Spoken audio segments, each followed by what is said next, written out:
And the reason these tour pros can compress their irons so much is when they set up to the golf ball, the triangle formed between their arms always comes back at impact further forwards and towards the target. One of the most important shapes in our golf swing, believe it or not, is a triangle. And look throughout history, triangles have played a crucial role in any architectural structure. Now, if we look at our golf swing, it's exactly the same. When we grip this golf club, what do you see with our arms at address? A perfect triangle.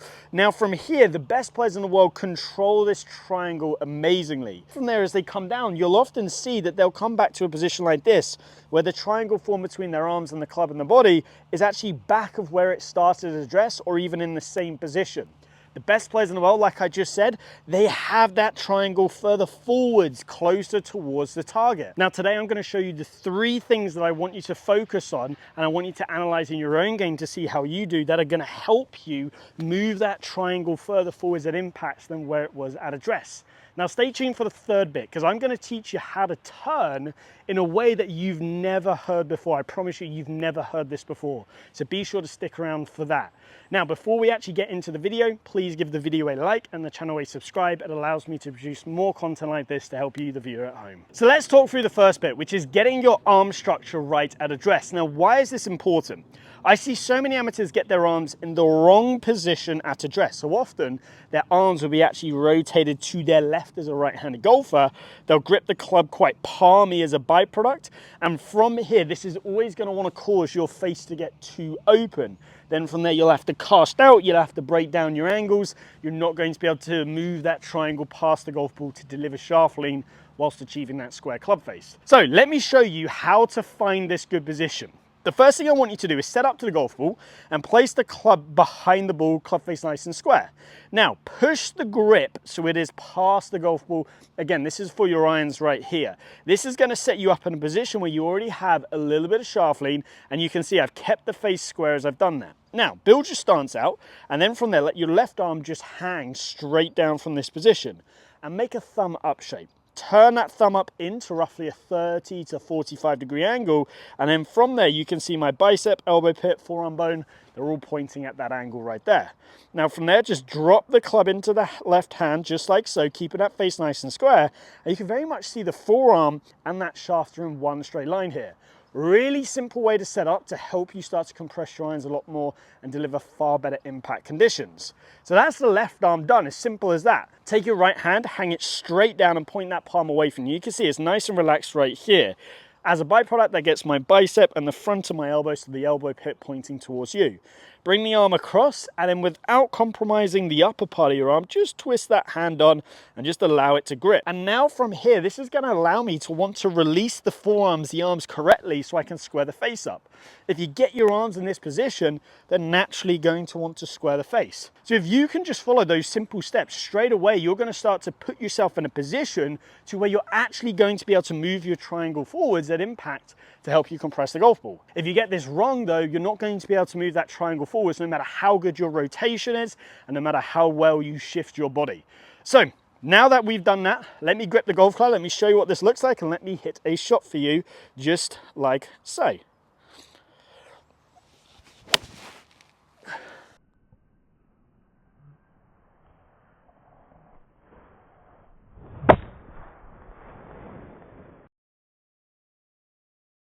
So the second thing that we're going to work on that's going to help you take your triangle from this address position and move it closer to the target by the time you get to impact, which is going to help you compress the ball more, hit it better, is we are going to help you work on your weight shift. Now, it is no point working on the weight shift if you don't know what you're looking for. So the first thing we've got to do is give you a simple check that you are going to do.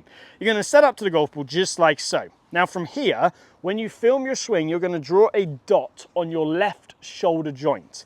Now, if I swing to the top of the backswing and I come all the way back down to this shaft parallel position, the downswing, we can see that left shoulder is past where it started at address. This is crucial for your wedges and all of your irons, even sometimes your 3-wood, you'll see it slightly past. The only club that it doesn't go past where it started is your driver. With a driver, if you imagine this is a driver, it actually just comes back to where it started. Why? A difference of angle of attack. When we're hitting an iron, we're trying to hit down on it. Even a 3-wood, we hit down on a 3-wood by a couple of degrees. So that therefore means we want our left shoulder joint coming back closer to the target, moves our low point past the ball, we can hit down on it. So in order for me to do that, I've got to be able to shift my weight. So there are different ways of thinking of this. You know, some golfers just like that swing thought of literally going to the top and feeling like they work their left shoulder sort of down and forwards whilst they work their left knee, their left hip, everything sort of down and towards the target in transition as they lower their arms down into this position. That's great. If that works for you, fantastic. But I've got an awesome drill that I want to give you that I use in my game, and I absolutely love it for helping me with my weight shift. So here it is, and it is literally a yoga wedge. I bought this for about $5 off of Amazon, $10 off of Amazon for two, and these are amazing. You can use them for loads of different things in your game. So what I want you to do is I'm just going to move the golf ball to the side, but I'm just going to place this underneath my right foot. So you can see the slope is pointing down towards the target right there.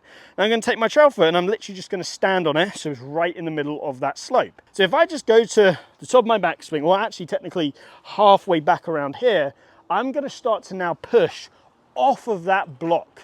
And that is going to start to help me shift my pressure and my body back towards the target early enough, because we actually start to shift before we finish the backswing. Now, I know what some of you are going to ask. Isn't this going to cause me to sway?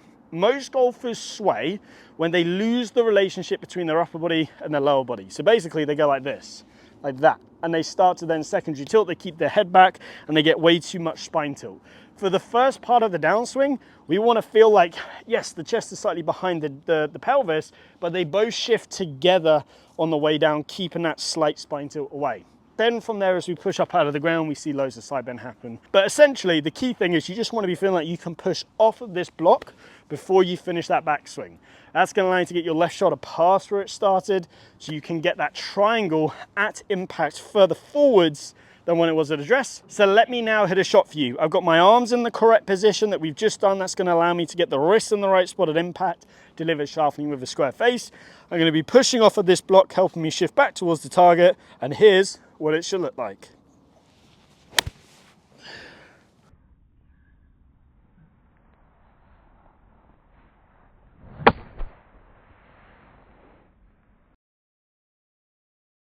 So let's now talk through part 3, which is going to be how do we turn on the way down? Now, why is rotation important for helping us move this triangle further forwards? Well, if I turn my body open, my arms are naturally going to be pulled more ahead of the ball. Here's a view that you've never heard before when it comes to rotation. The reason why most amateurs cannot turn is because rotation in itself as a variable on the way down in the downswing is a steepener. So if I go to the top of the backswing and I don't do anything else and I just turn, rotation is going to cause me to swing out to in and steep. So that therefore means, if you imagine a scale, this is steepness, this ends shallowing. If I have too many steep factors, I'm going to have to balance this out somehow. So guess what the body does in order to balance this out? So if you are on the way down steepening the shaft, or you're lowering your upper body down this way, so you're coming into more sort of steeper shoulder tilt, guess what the body does? It early extends. Why?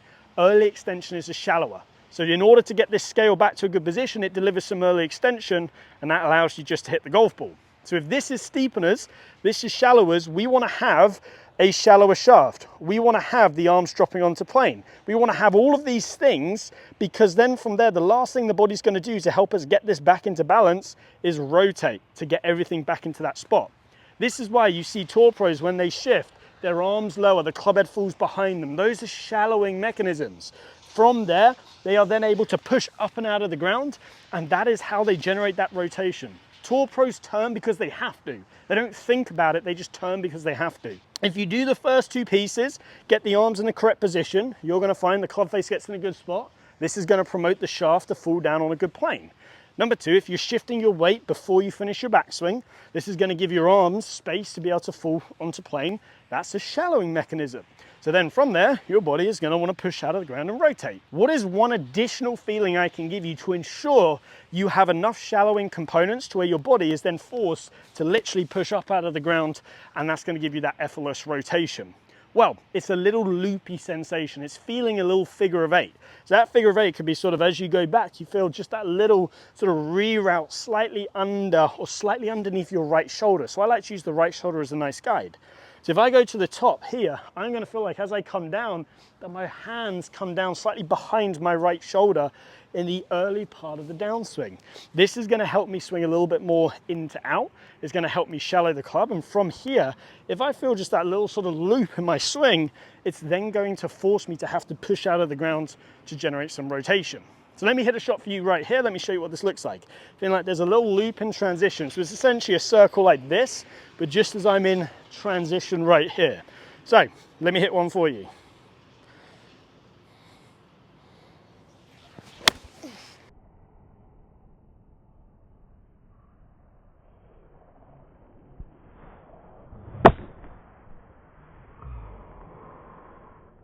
So once you've done all that, what's one final drill that's going to help you bring everything all together? Well, what I want you to do is something called the long arc drill. Now, essentially, this is a swing where it's a 3/4 swing, where number one, you get your arms in a good position. Number two is you swing back. You start to shift before you finish the backswing. You have that little loop, but as you come through, you finish really wide as if you're trying to point the club sort of towards the target, and you maintain that triangle, the long arc drill. If you imagine sort of the arc of that club, it stays wide on the way through. So it's kind of like a 3/4 punch shot. Imagine sort of Tommy Fleetwood, but even more extreme, even shorter. But we can have all three of these elements in there. The good arm structure, the little weight shift, the loop. This is going to help you start to move that triangle past the golf ball at impact relative to where it was at setup. So let me show you what this looks like. I'm going to freeze and hold my follow through just to show you. So a little sort of loopy one right here. Now, if we take a look at those swings, you can see as I do that, my arms are in a great position of address. I'm shifting early. I've got that little loop in transition, but the most important thing is that the triangle at impact is further forwards than where it was at address. And you can see in my follow through how beautiful and wide it is right there. So if you do that drill loads and you start to feel that motion and think the triangle's got to be further ahead at impact than where it was at address, you are going to start to hit some much better golf shots. Now, if you need more one-to-one help with your game, I offer online coaching on the Skillest platform. The link is down in the description. And if you have enjoyed today's video, please give it a like and subscribe, and I hope to see you back here soon.